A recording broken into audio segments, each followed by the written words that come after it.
tayo po po. Samayan po natin ng bawat isa habang inawit ng Thank You, Lord.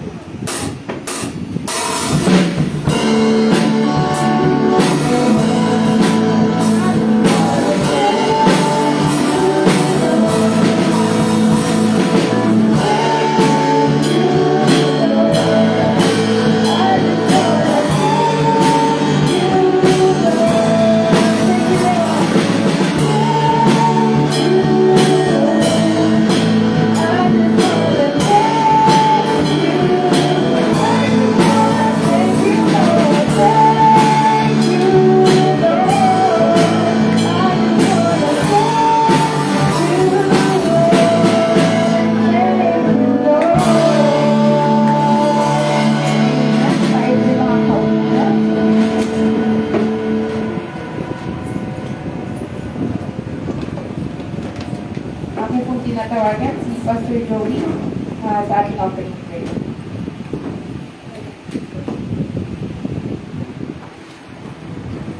Amen, tayo pong lahat ay manalangin.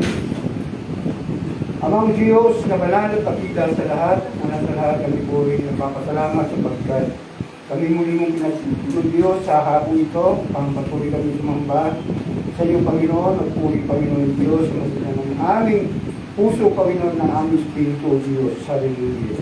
Sa hapon ito Panginoon, isang pasamahan mo po kami Panginoon upang sa kayo Lord ay magbuo ang aming pagsamba Panginoon sapagkat kung wala ka Lord sa aming kalagitnaan, wala po kami magagawa Panginoon. Kaya sa hapon ito Panginoon Diyos na may manatili Ama yung banal na Espiritu sa aming buhay. Nang sa kayo Lord, ipatuloy ka namin maitaas, papapurihan Panginoon, at papasalamatan Panginoon sa lahat ng bagay na ginagawa mo sa aming buhay. At minsan pa sa hapong ito Lord, sa pangangaral Panginoon, na yung banal na salita Panginoon, galugdan mo Diyos. At ipuin Panginoon yung banal na salita Panginoon na maging pagkain ng aming spiritual na buhay Panginoon. At maging kalakasan doon ng aming kaluluwa Panginoon. At ang bawat isa na narito ngayon ng Diyos ay patuloy mong pagpalain Panginoon naman. At bigyan mo kami Panginoon ng Diyos ng maayos na makahingahan Panginoon. Ngayon din Panginoon ng Diyos, bigyan mo kami Panginoon ng pagpapatawad sa lahat ng aming mga kasalanan, ano man yung mga nagawa namin. Upang sa gayon Panginoon, sa aming pagsisimula ng pagsamba Panginoon ay maging kalugod-lugod Diyos sa aming buhay sa iyong harapan. Maraming salamat po Diyos sa gagawin mo sa bawat isa ngayong hapon. Hallelujah kung aning sa dalangin sa pangalan ng Ama, ng Anak at ng Espiritu Santo, sa pangalan ng Panginoon Jesus. Sa lahat ng magsabi ng Amen. Amen. Tayo po yung makakaupo na. Yan, tayo po ay dadakon na sa ating church schedule. Kanina morning po, meron po tayong Sunday school. And then, mag-start after ng Sunday school, mag-start pa ang ating divine worship service. Next po, ngayon pong hapon, nag-start na ang ating Public Preparing the Saint ng 3 o'clock or 3:30, sorry, 3:30 kanina po. And then, next po nun ay divine worship. Wednesday po, Weeping the Saint, patuloy pa rin ang ating discipleship.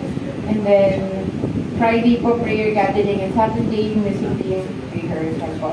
Kanina po, nagdako tayo sa ating testimony. Nakakahiyaan ba? So, tatawag po ako muli kung sino pong pwedeng maghayag ng kabutihan ng Diyos na nadanas natin this past few days, this past few weeks, or months, na ibabalik natin ang papuri sa Kanya. Sino po ang gusto mag-testify ng goodness ni Lord? Kuya Arnel. Hello po, good afternoon po. Gusto ko lang po sa magpasalamatan yung Panginoon dahil po sa blessings na natatanggap po sa araw-araw. And thank you po sa Panginoon dahil nung nag-ano ko, palagi akong wala eh. Kahit lang ulit ako nakapunta kay Sunday. And thank you kay Lord dahil nung nag-aaral ako ng swimming, hindi niya ako pinabayaan. Naging success yung swimming lesson ko and sayang, di pa ako nakagraduate. Ma-absent ako ngayong araw para lang church. So, thank you Lord sa mga araw-araw na blessings mo sa akin. And sana po, huwag nyo rin pumabayaan yung mga tao na dito sa church. And yun lang po.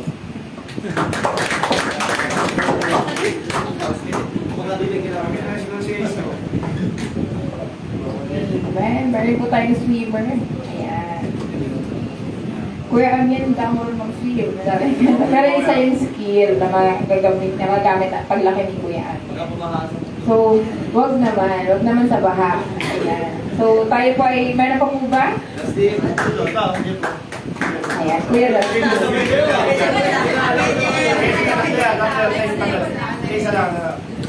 Isa lang po sa mic. Good afternoon po sa inyo. Nagpapasalamat lang sa mga blessings na binigay ni Lord sa nagdang week. Kasi si ate may sakit na naman. Tapos si Airpods nagkasakit din. Papasalamat lang ako kasi sa pag-iingat ni Lord. Nung nakauwi pa siya kahapon kahit may sakit siya. Tapos nakapagdating pa rin siya kahapon. Papasalamat lang ako kay Lord. Nagpapasalamat na din ako kasi i-start na ulit yung intro sa amin. Tapos player ulit ako ng ML dun sa section namin. Para na yun. Maglalaban-laban na naman ulit kami sa bilang representative na ML. Doon sa box school namin sa Kirby branch. So pasalamat ako kay Lord kasi nakuha ulit. Papasalamat na din ako sa pag-iingat niya sa akin sa araw-araw, sa mga alis ko, sa mga pagpasa ko lalo sa pagdungo ko. Gawin mo nito yung mga tao din sa Diyos ka mga pabuhay.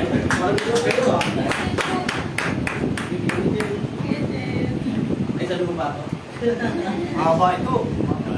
Magandang hapon sa atin lahat. Nagpapasalamat ako sa Panginoon kasi yun, kahit na medyo nabigla, pero okay lang kasi laban lang, ano yung sabi. Nagpapasalamat ako sa Panginoon kasi di ako makatulog nung kasi parang kinokonsensya ako nung na kailangan mo practice ka na practice ko sa lineup na meron ka. Kasi di talaga ako pinapatulog kahit na pumigit ako, hindi ako talaga ako makatulog eh.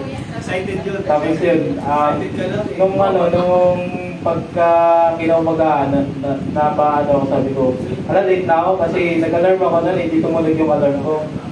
Napapasalamat ako sa Panginoon kasi yung guidance niya, tsaka yung blessing niya is, ayun, unti-unting niya binibigay sa akin.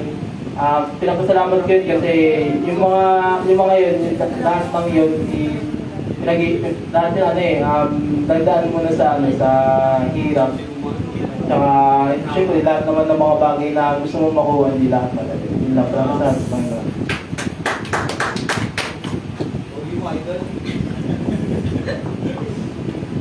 Thank you, Kuya Jeff. Tayo po ay dadako na sa ating tithes and offering. Bago po tayo magsimula, na ako po ay may hinanda dito ang Bible verse.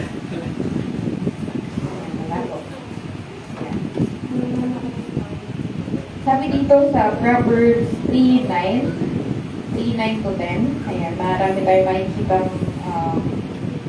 related to tithes and offering sa lumang tipan. Meron din naman sa bagong tipan. Pero dito tayo sa lumang tipan, parang Proverbs 3:9 to 10.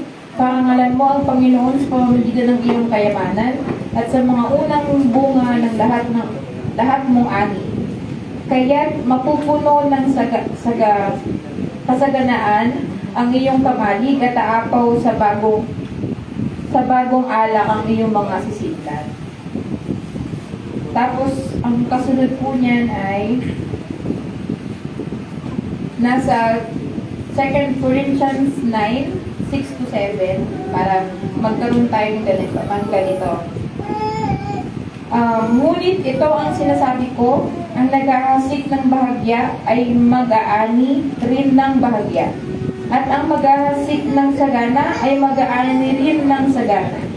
Ang bawat isa ay magbigay ayon sa pinasya ng kanyang puso, hindi mabigat sa loob, ni sa pilitan, sapagkat iniibig ng Diyos ang masaya nagbibigay. So, para makamtan natin yung nasa may Proverbs 3:9 na sabi nga kanina, hindi walang silip na kalalagyan na natumabaw pa. Ito yung dapat natin gawin. So, 2 Corinthians 9:6 to 7. So, magbigay ang bawat ayon sa pinasya ng kanyang puso. Dito na ipapasok yung dati kasi medyo sobrang sobrang bigat when it comes to tithes and offering. Sa mga nakakaintindi, yung sa commitment, obligado ka talaga. So, nandito yung ayaw mo man ibigay, pero para sa Diyos. Tapos dito, sinasabi ng 2 Corinthians 9:6-7, magkaroon pa rin ng masayang puso sa pagbibigay sa Diyos. So, sabi dito, meron naman parang ang nangyayari sa pagkakaintindi ko dito, meron namang, pwede ka naman magbigay eh. Datapot, sinasabi ko, ang naghahayag ay,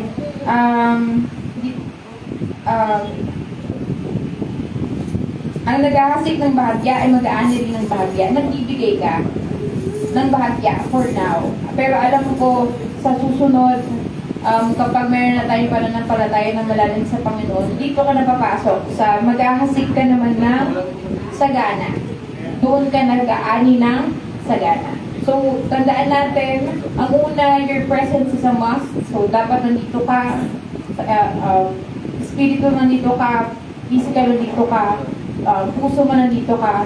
Tapos, susunod na yun yung deal natin kay Lord, yung palata natin kay Lord. And then, ito, bungay, ito yung kailangan natin gawin, yung key natin gawin para makuha natin yung nasa Proverbs 3:9-10. So, ang ending nun, meron tayong kailangan gawin, dapat gawin, yun ay mabigay sa Panginoon. Habang hinawin ang we bring the sacrifice of praise. Ayan po.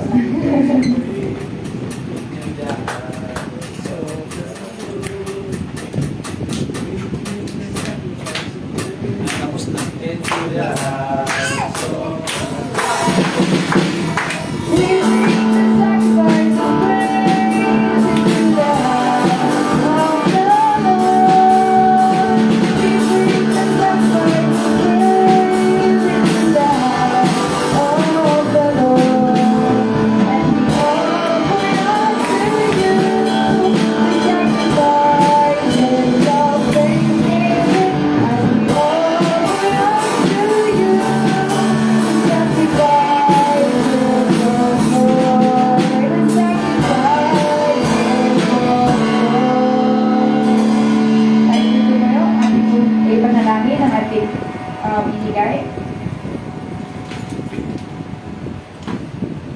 Let's bow our head, let's close our eyes. Yes, Father God in heaven, salamat Panginoon sa pagkakataon, Panginoon, na binigay niyo po sa amin, Panginoon, na makapagbigay, makapagbalik mo kami, Panginoon, na aming naani, Panginoon, sa aming trabaho, Panginoon, sa aming mga income, Panginoon. Salamat, Panginoon, na ikaw ang unang nagbigay ang aming great provider, Panginoon.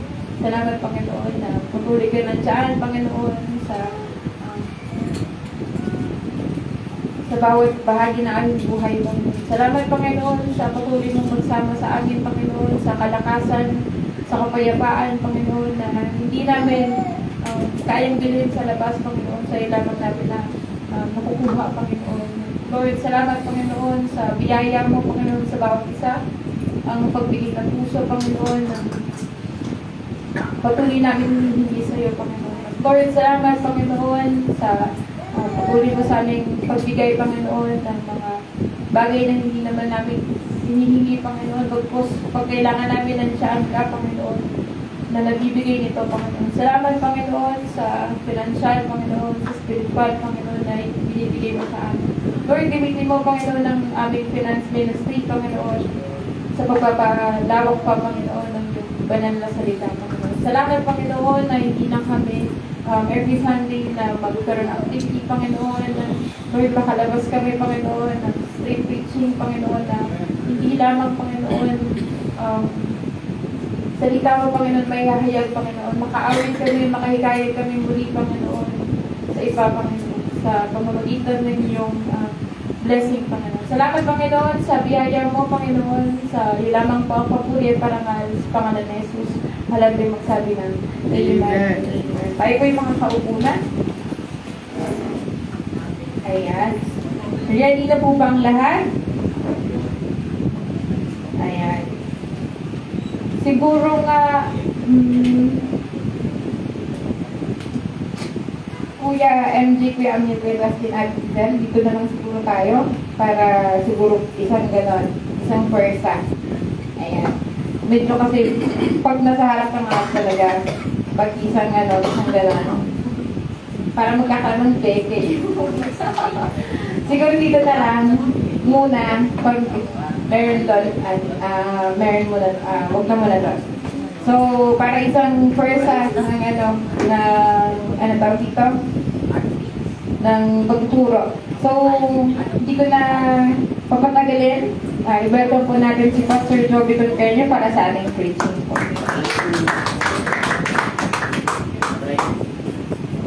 Hello, magandang hapon po sa inyong lahat. Amen. Nandito naman muli tayo para dito makainig ng mga ngaral ng kapitaan ng Diyos. Pag-ibig po.